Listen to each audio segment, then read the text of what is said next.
This is Charlie Parsons for Boxing Social in association with William Hill and Empire Fight Store. It's nice to have something local to home. I'm in Swindon ahead of Fight Town tomorrow night. Mr. Mark Neilson, we're here at the weigh-in today. How are we, mate? Good, Charlie. Always good to see you, mate. And I was just saying, off camera, you're looking good. This fight, fight day 5K. I mean, we're only down the road in Cirencester, so you could have run here this morning. That's pushing it. That's pushing it. The 5K, and then you would have had to get me and bring me here because I would have been out. Yeah, absolutely. But you're looking good, mate. Well done. Thank you. Before we go into everything this weekend, just for you on a personal level, how's things? I know you were able to go to New York and celebrate your anniversary, I believe it was. So congratulations. I'm sure that was a nice time. But life's treating you well? Yeah, busy flat out on all my businesses and that. Boxing's flat out. New York's good. So good to be back. And now we've got a couple of shows in the next sort of 5 weeks. So yeah, raring to go. Good man. Well, let's talk about tomorrow. Nice to be able to do it again in Swindon. I know how much it means to you. It's sort of the pinnacle of it all. Started doing the unlicensed shows and now being able to put on these pro bouts and also able to have the weigh-in in your own gym. Real feel-good feeling. Yeah, it's great to be home. We've been doing shows locally for nearly 20 years now. And the Mecca is like the southwest version of York Hall. It's like the home of boxing in the southwest. So it's just brilliant to be back at home. The weigh-in, day before weigh-in, our own gym as well, just absolutely brilliant. But that venue is just brilliant. Like I say, it's like a southwest version of York Hall. Brilliant atmosphere. The boxers love it. The crowd love it. The boxers always say they feel like the crowd are right on the edge of the ring, and the atmosphere is actually electric. And we've got this fully stacked card tomorrow night, which is going to be a full house, sold out. So really looking forward to it. I'll tell you what, Mark. Funny you say that. The first time I went to the Mecca, I didn't know what to expect, and it's still the only time I've been.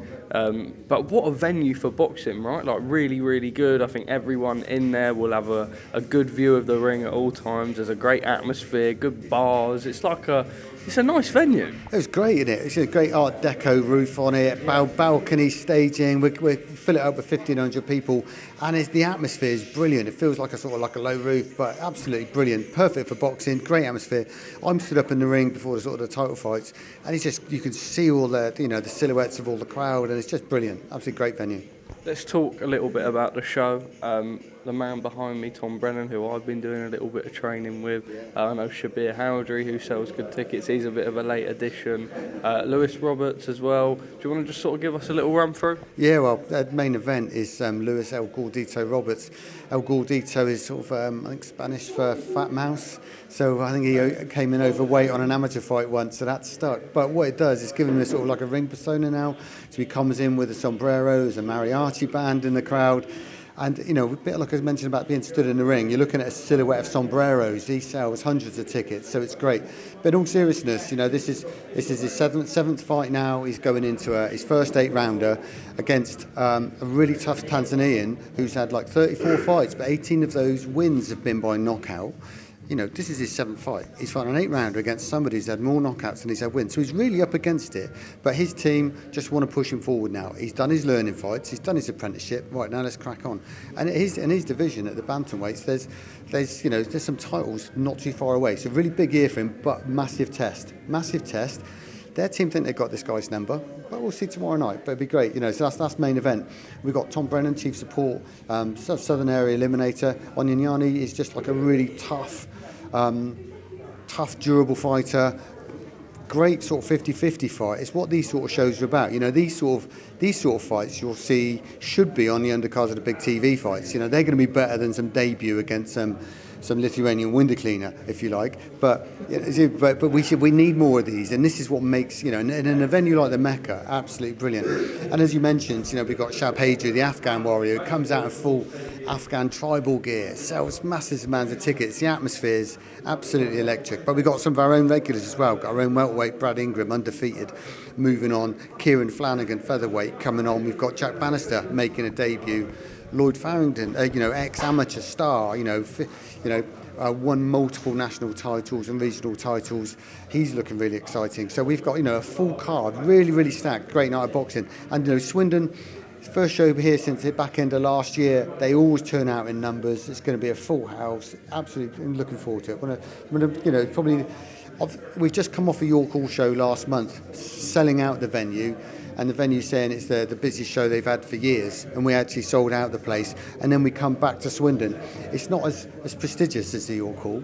It doesn't have the same sort of history, but it's got a great feeling about it, a great atmosphere. Just a great night for everyone involved. I was going to say, for someone like me and you who are sort of involved in the sport quite heavily but live in the southwest, it probably doesn't, and we've spoke about it before, like the lack of sort of funding and everything, doesn't maybe get the credit and exposure it deserves, but these shows are able to bring that sort of party atmosphere and a bit of excitement to the southwest for a night of boxing. Yeah, they're just the whole evening's an event, and there's not enough of them really. And it's a lot of venues are functional. They do a job. There might be a leisure centre or something, and that's the only venue available in that area at that time. So we're lucky and fortunate to have a venue like Mecca, but also something like Swindon is steeped in history. My dad's an ex-pro. Ricky Porter, Pete Neal, Paul Rogers, Jamie Cox, who still trains in this gym now, world title challenger. There's some big names around this place. So, we're steeped in history. For a small market town in the southwest of England, this is just great.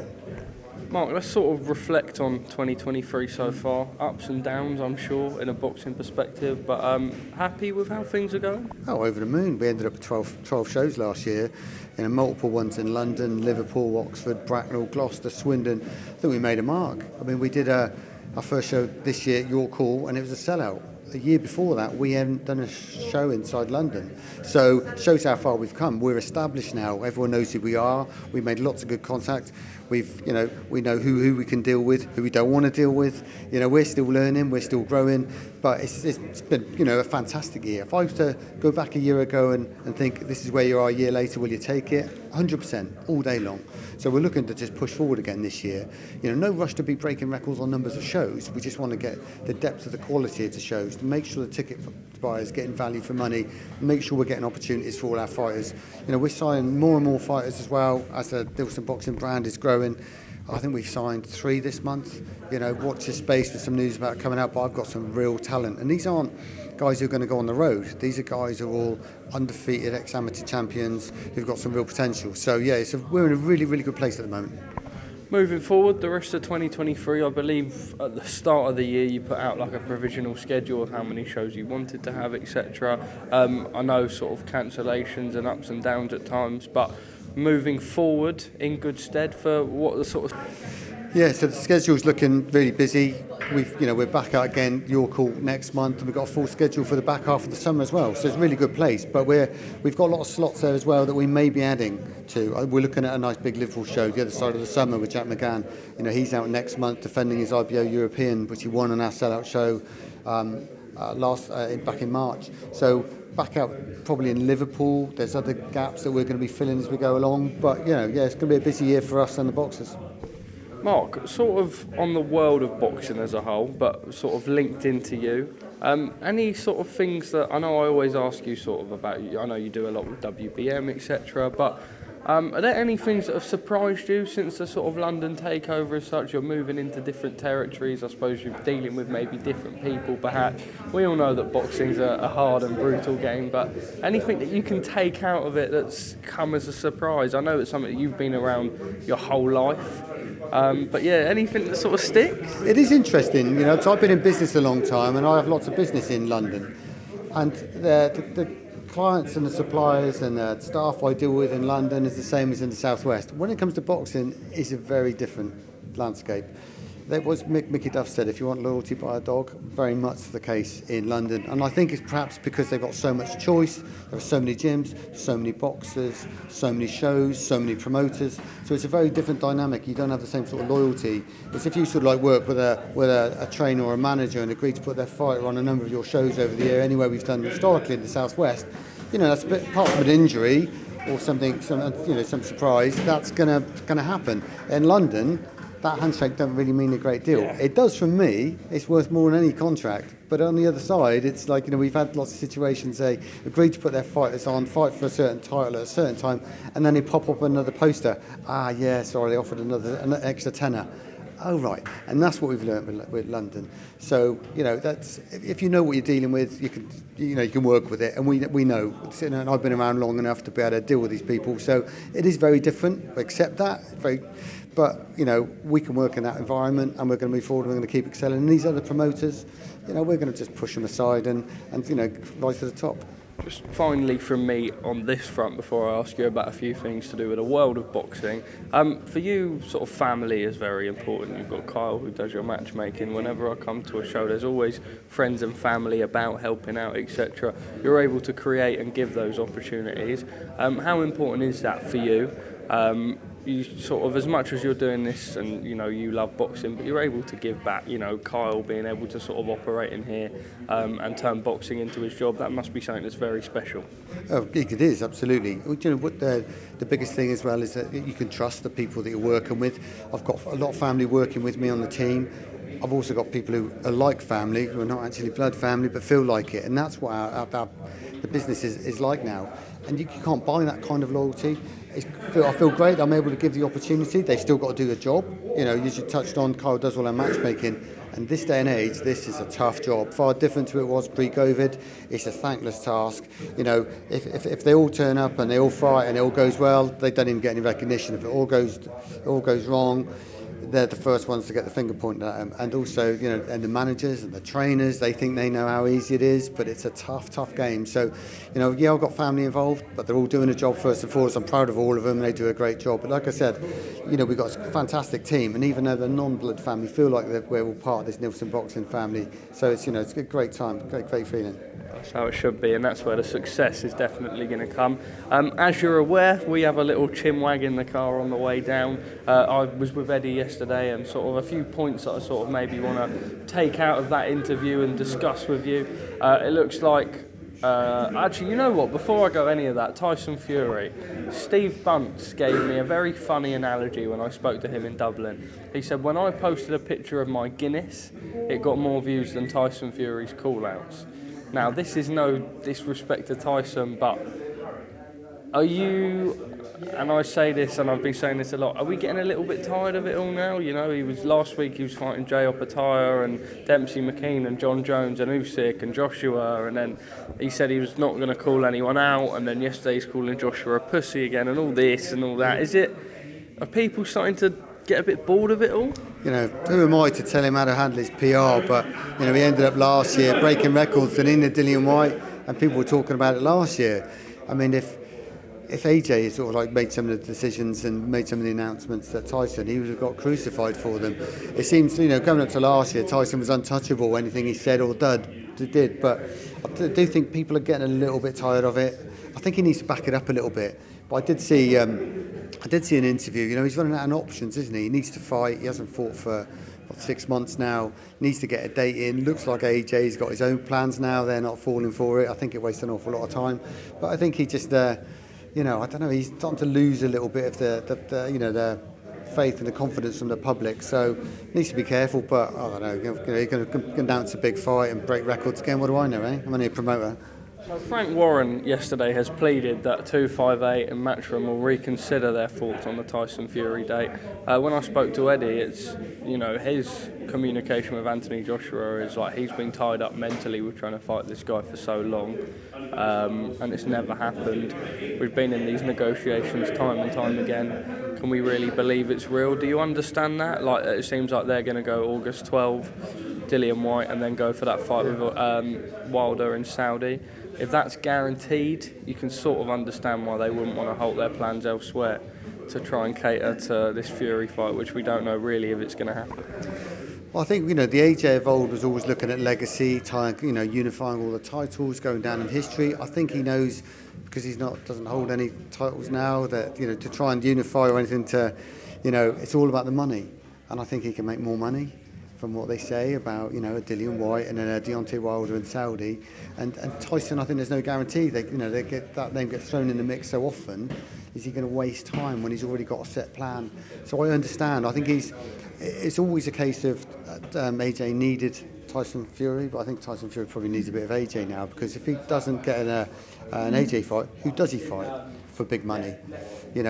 Some of the bigger names is AJ's talking about fighting himself. So, I think he turned down Ruiz because he wanted too much money. It would have been a good fight, that. Ruiz would have done well. If there was a Ruiz on his day, it could trouble Tyson because he's a really good boxer. But, Usyk, there's no massive money in that, is there? So, interesting times, but I can see why AJ's probably not taking it too seriously.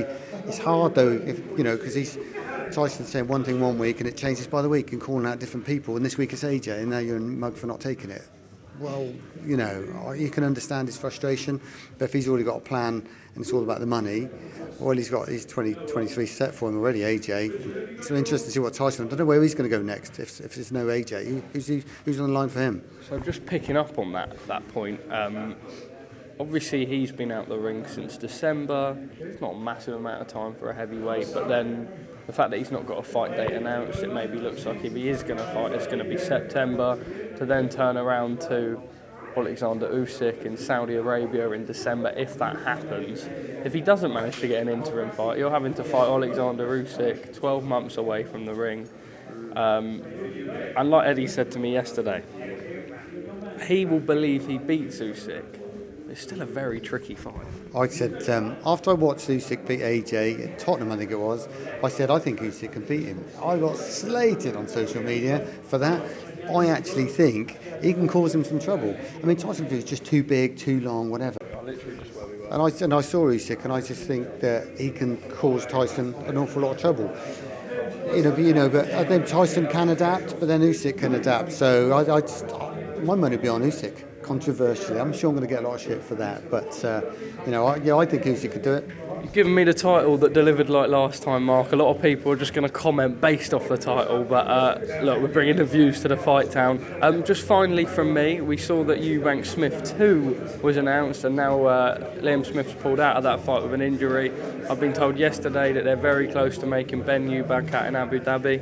It's a good fight. I think we're all lying when we say that we don't want to see it or that we won't tune in, regardless of politics and who's right or what anyone believes. People are going to watch it, aren't they? It's a fight that sells. It will sell, absolutely will sell, and I'll watch it.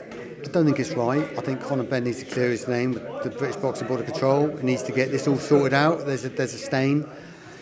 But then a lot of boxers have got the stain on their records, haven't they? The heavyweights as well. We were talking about a few of them have got it. So it is what it is. It's a sad state of boxing at the moment where it's tainted by the drugs.